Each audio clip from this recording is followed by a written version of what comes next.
Hello friends. As I told in one short, the original name of the Russian salad is Olivier salad.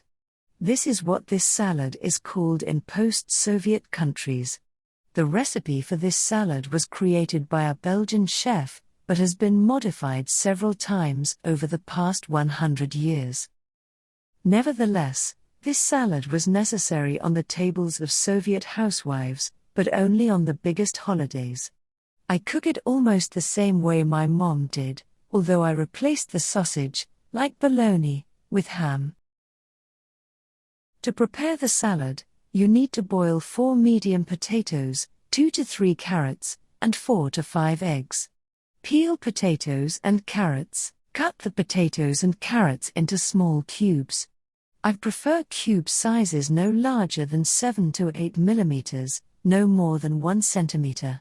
Although each housewife has her own preference for the size of chopped vegetables and other ingredients. Next, chop 300 grams of ham or sausage, 3 to 4 small pickled cucumbers, I prefer kosher cucumbers, 1 medium onion, 4 boiled eggs. Add 1 can of canned peas, which can be replaced with fresh green peas. Pepper and salt to taste. Add 2 to 3 tablespoons of mayonnaise and mix everything well. Olivier salad is an appetizer, although we like to eat it like a regular salad. It can be stored in the refrigerator for 2 to 3 days.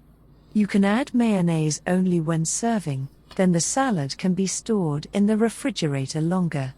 To improve the taste, you can add a little fresh dill and parsley. Bon appétit! If you like the recipe, please like this video and subscribe to my video channel.